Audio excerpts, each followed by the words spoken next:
Hello there, sword friends. This is going to be a little bit of a peer behind the curtain of reviewing. It's a video that I'm going to answer some questions about review samples. And more specifically, it's actually dedicated towards vendors or manufacturers of swords interested in sending me review samples. Some of it does apply to sword friends that are interested in sending me a sword of their private collection and letting me play around with it and look at it as a private sword citizen, if you will. But the meat and potatoes of this video is really directed towards vendors interested in sending me review samples. And it's making this video is hard for me. It's presumptuous to assume that this topic warrants a video, but I've gotten enough requests lately that perhaps it does. And I figured that it gives fellow sword friends out there maybe a chance to see behind the scenes a little bit on how I interact with sword vendors and my expectations and requests and the like. So anyway, here you go. The questions that I tend to get are: one, am I interested? What are the expectations on time? What are the expectations on payment? Or how do I get compensated? And then, what are how does the feedback get provided, and what chances do vendors have to respond to stuff that goes poorly, right? And so that's kind of what kind of editorial options do they have? Things like that are generally what gets asked. So I will preface, I will try to go down that list. Basically, that's what I'm going to try and answer. And along the way, I'll try to sprinkle in some stuff for sword friends interested in sending me things, though I will say I have kind of a different set of criteria, which is not as strict for sword friends, private people willing to lend me their property. It's very different. And I also want to maybe, before I go into answering any of these questions, just note I might sound jaded or crappy about some of this, and I don't mean to be. I'm honored that anyone would value my opinion enough to listen to me ramble about swords, and that I have a group of folks that are interested, and that has allowed vendors to want to facilitate sending me stuff to get in front of people that value my opinion. And so I'm humbled and honored by that, and I really have a lot of fun with swords and the sword community, and that I hopefully am contributing in a meaningful way to it. And I don't mean to sound negative if I do. I might bitch and moan about some video editing and some of the time and stuff, but generally speaking and genuinely speaking, I have fun with this. And so keep that in the back of your mind, that I do enjoy it. If I sound negative, I don't mean to be. This is overall a very positive thing for me, and I really do enjoy it. So without further ado, though, I'll answer some of the questions. One, am I interested in doing? That's usually where it starts. Yes, is the short answer. If it's in the wheelhouse of swords, I am interested in reviewing the sword or product related to it.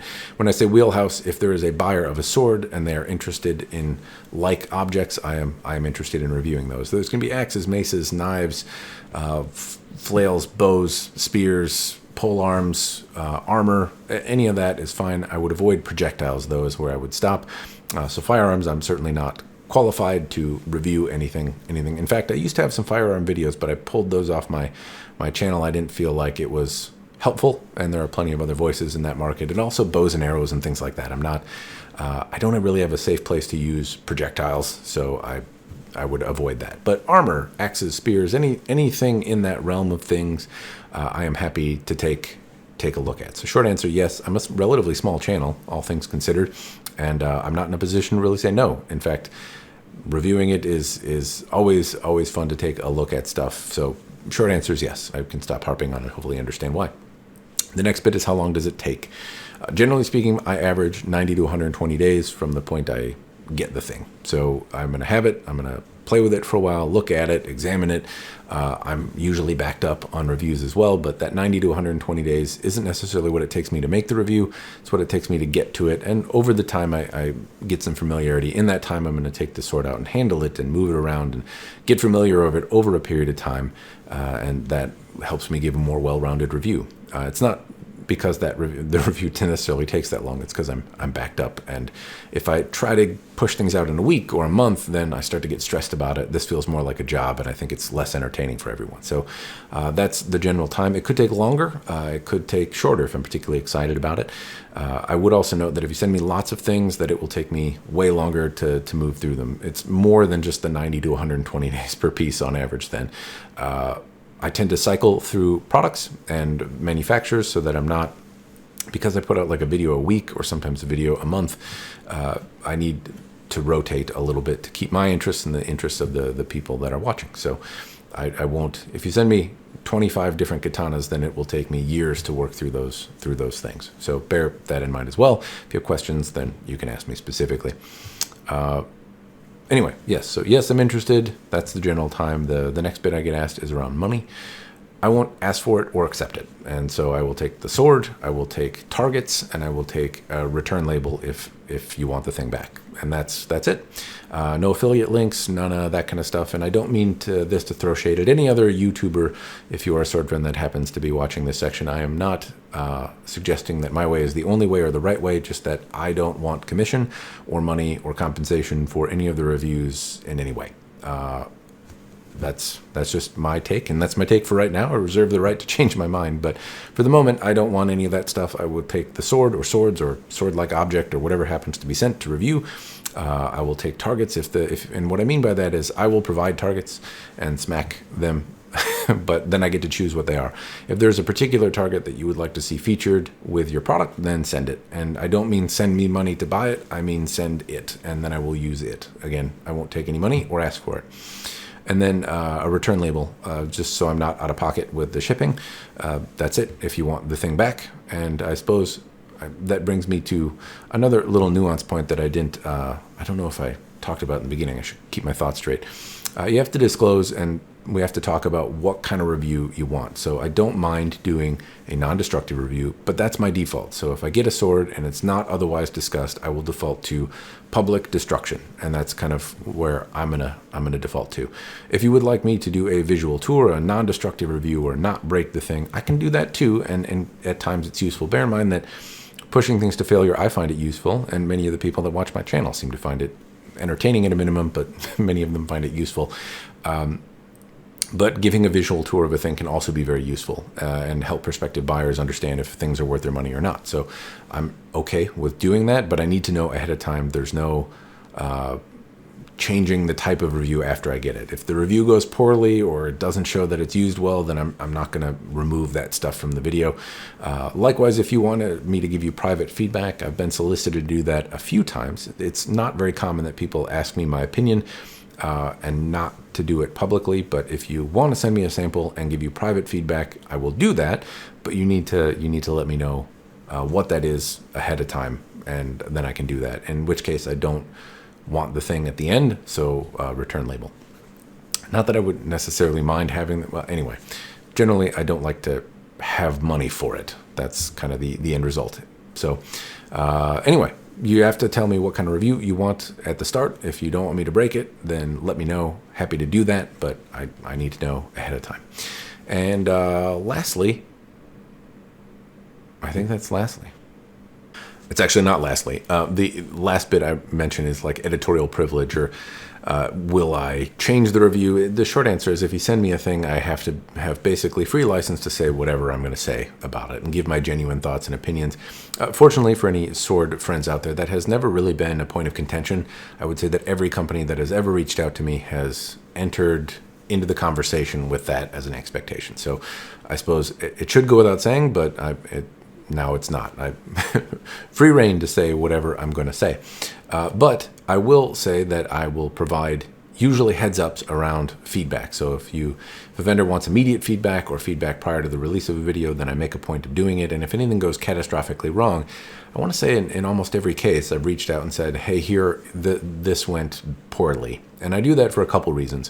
One, in the event there's a response that needs to be generated, or in the event that it may drive people to question the vendor or something like that, they can get ready for it, right? So that gives other people that are concerned in reaching out to the vendor a better chance to have a better experience, because they won't be blindsided or bombarded by anything, at least not unexpectedly. So there's that side of it. But two, it also gives the vendor a chance to send a sample, another one, and I can see if it's a systemic problem. I will include all the results. So I review the sample or samples that I'm given, and if one goes poorly and I receive a follow-up or another iteration to take a look at, unless it's otherwise disclosed as a private feedback kind of thing, private testing to work through prototyping or the like, if it is intended for public consumption, then all of that goes up. I will take the first feedback that went really poorly, and then the second one, and I'll include all of those things. But they all go up if that's the idea. So any sample that I'm given, it will have its lifespan provided to the public, even if it goes poorly. But I do try to give the vendors heads up about really bad experiences or things that I would call catastrophic failures, if you will. Things that I'm relatively confident that pretty much everyone is going to agree are unacceptable. Then I try to reach out and let people know.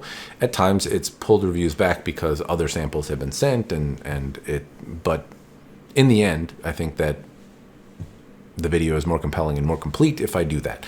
If I can get a sample, and I'm rambling here, but hopefully you follow my logic. If I get a sample of sword A and I use it and something goes catastrophically wrong, and then I just put that out there, well, the vendor hasn't had a chance to do anything about it, basically. They didn't get a chance to pull stock, to correct anything, to prepare a statement for anyone else that might be concerned by it, and they might be bombarded by email. It provides a bad experience, I think, for everyone. So to say, hey, vendor, this was shitty and bad, and here's what I've got, then that vendor can either prepare for what's going to happen that's bad, or send another sample, and I can say, hey, well, the first one was bad, but the second one was not bad, or equally bad, and then buyers have even a better sense of what to expect from said product. Either A, maybe there's some duds in the mix, enter warily, or hey, this has a systemic failure to it. So I think it provides a more complete, and the vendor has a chance to prepare for things and respond as well. And if you're a customer and have a shitty experience, hopefully you reach out to the vendor and say, hey, I'm not having a great experience. What will you do? And then hopefully their answer isn't nothing. And so I have some maybe privilege as a YouTube reviewer here where I'm going to get maybe some preferential treatment. I say maybe because not everyone is like, hey, review our stuff. Some people are like, no, screw you. But the point is that if I say, hey, you sent me a sample, it went poorly, it stands to reason most people are going to potentially send me another thing where they might not a customer. But still, if a customer can say, hey, I was doing normal things with it and it broke, ideally that vendor stands behind their product and is given a chance to make it right. Maybe they won't, but hopefully they do. And this is kind of a way of giving them a chance to rectify the situation in a way, and gives maybe you a view of customer service and what to expect. Though not necessarily a clear one, because again, at times I'm recording it the whole way through, so I can usually show like, hey, from start to finish, here's what I did. Does that warrant another one? And most people aren't recording themselves from start to finish every time they use a sword. So I digress, though. That's kind of behind the scenes. I don't allow editorial anything other than, what is the sword supposed to do? So if a vendor can provide me with how much is the sword, what is it for, what are the intentions behind making it, and if somebody says like, hey, I'm making a fantasy zombie super durable tank of a sword, then that's kind of the merits by which I can judge it. If they say, and therefore if they provide me with a super tanky sword, then I'm not going to look on it as unfavorably as I would if they were to say I'm trying to make a historical type of sword that is typically very light and nimble, and then I get a tank in the hand. Vice versa, if they say I'm making a very light, nimble, agile sword that moves around super fluidly, and then I get a tanky sword, that's bad. Or if I say they're going to make a tanky sword and then provide me with a historical lights. Anyway, the point is that the vendor's supposed to advertise the product correctly. So if I can get some copy around what the sword is supposed to be, what it's marketed as, what the intentions behind it are, then I can better judge it by those merits, or better review it anyway on how close I personally think it achieves the goals set for it. Anyway, I think I've rambled on long enough, and thank you for listening to me ramble on and on and on. Hopefully, if you're a vendor interested in sending me review samples, I've given you some idea of what to expect by sending me one, or the general gist. Incidentally, my contact information, you can reach it in the About section of the YouTube page. I don't put my email on things because then I get a bunch of spam, but if you can prove to YouTube you're not a robot, then my email address is there. Likewise, there are links to Facebooks and things like that, and you can reach out to me that way and talk to me about swords, and chances are I will be happy to review one for you. And if you are a sword friend interested in sending me a sword, do bear in mind that the stipulations that I put to a vendor are a little different than a private person willing to lend me their property. I would say the biggest thing to note is that I take a really long time. A special call out to sword friend Ian here, who sent me 5 Lands Connect Emporium pieces, and I'm still working through them, and it's been like over a year. That's because there's a lot of them, and I try to cycle through things, but obviously it's made for really interesting conversation, and I really enjoy it, but at the same time, different situations. So do bear in mind, I take a really long time if you're interested in sending me stuff. And if that is at all problematic, then chat with me about it prior. I'll be as transparent as I can with lending me your stuff, and I'm humbled and honored that anyone would even consider it. But just bear in mind that I can't usually make it go very quickly. Anyway, that's about all I got. If you have any questions, throw them in the commentary down below. Hopefully the video has been interesting. If you are not a vendor, hopefully it gave you some peer behind the curtain of how at least I act on these sword related things. And again, nothing that I'm trying to do is to sound negative, and further, I'm not trying to throw shade or discredit any other YouTuber who does it differently than I do. These are just the ways I tend to do it. Anyway, that's all I've got. Cheers, and thanks for watching.